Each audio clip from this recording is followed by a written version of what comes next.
comment I made, for all of you to remember back that you probably had some professors in college that were horrible or were coming from that ilk.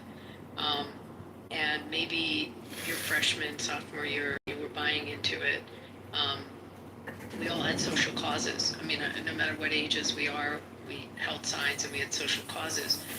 And then we just grow, we morph out of that. So that's the first thing I want to say. The second thing is that I was in a situation about giving some money to my university, and I made a decision to do it as an endowment of a chair, meaning paying for a professor to come in and to teach, and a professor that came from a mindset that was completely the opposite of what Gildas is talking about. And I think you're seeing some of the people that pulled their money from the universities in the last couple of years. If they go back into endowments into the universities, it may be from that direction to try to change some of this teaching staff with financially supporting a different point of view. The last thing I want to say is, and there's an article from Article on this, and I could spam the chat with it, of Qatari money coming into, especially to the Ivy Leagues, and even to like Texas A&M and to other schools, and flooding those universities with the same thing I'm saying, endowing and putting money into teaching positions and chairs that are coming from where the Qataris were influencing and from their direction. And again, I'm just not saying this from my ass. There's just a lot of evidence, and there's congressional hearings on it. So that's the third thing. I just want to quickly go back to something, Gildas. You made me think of something, right? As you submitted your last comment. And I think that's just it.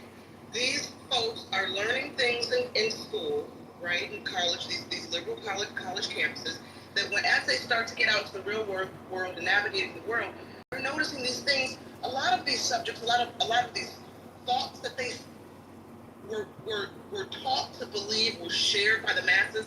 They're learning some of the histories, some of the policies and politics and social structures and evolution of the world. They're getting out into the real world and learning some of this is not true. It's the opposite of what they've been taught. They've been lied to. And as they get older, they want to unlearn, some of the brainwashing, because they're realizing it doesn't align with their moral code, right? But it's hard to unlearn these things when you've been taught that the world is your enemy, and it's safer inside this bubble of hive mind kind of progressive fringe thinking. I don't know. That's not a question, sir, but you made me think of that, and I just want to share. To give you some, and I really appreciate that in mind, but just to give you some idea of like the kind of students I'm receiving as freshmen, I'm trying to teach them, because we're reading Octavia Butler's Parable of the Sower, and part of that book gets into like space travel, and should America fund space travel or should it fund poor people? And if we're sending money to NASA and not sending it to the poor, is that a problem or not? Now, most of the professors say that is a problem. They should not fund NASA. They should fund welfare and Social Security with that extra money. But then I had a student speak up to me, and he was a Crip too, black man. He says, I heard the moon landing was fake.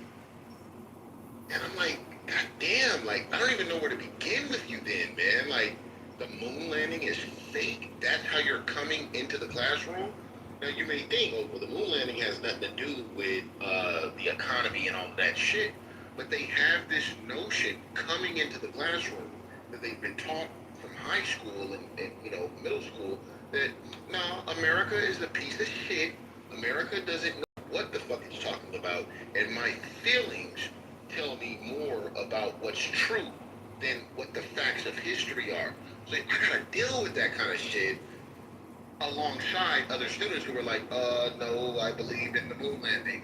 It was true, like, whatever. So you're trying to walk this fine line between not undermining a student's assumptions. Okay, you believe the moon landing was I hear you. But if I crashed out on him and was like, nigga, you don't know shit. Excuse me, I'm sorry, Mojo, for saying the N-word. If I said, young student, you don't know what the fuck you're talking about. You never read any of this shit. You never looked at a documentary or anything. You don't even know anything about astronomy because you weren't taught that because you were politicized to get here. They'll be like, nah, man, Gildas is a bad professor because he didn't let my opinion have full sway in the classroom discussion. Gildas, pause. Go ahead. I'm sorry. I just want to encourage everyone, because we got a lot of people on the stage. Let's keep the shares very short, very concise. Make 1 point, maybe 2 points. There's no reason to turn these into individual TED Talks. I think you guys have done a great job of furthering the conversation. I think you have done a great job of not interrupting each other. But the last step of this is to keep the shares short. I will also point people to the link that I shared to the Heterodox Academy. This is a group of people that's made up of folks that are left, right, and center that believe in all of what we're talking about, which is that these college campuses, instead of being indoctrination camps, they should be challenged to allow students to ask different questions and to challenge the orthodox thinking that there's only one right answer, like this idea that on a college campus, like this this Rawlsian thing that's kind of poisoned people's minds on campus. I think if you have kids that are in college or going to college, take a look at this link and show it to them. Tell them that this is, if they really want to get involved, they can even start student groups on their campuses. This is for faculty. This is for administrators. It's for the teachers themselves. It's also for the students. And so, if you know anybody that's involved in education at all, Jogi, I'm glad you're here. Hopefully, you can share this in the communities that you're in. But everybody should at least take a look at it. Let's get back to the conversation. Gildas, wrap up what you were saying, then we'll get the conversation. And I'll wrap it up with this one question. Everyone on this stage, if you were teaching students and one of your black students, and I'm a black man, one of your black students raised his or her hand and said, I heard that the slave trade was a myth, and that's just what they tell us to make us oppressed. How would you respond?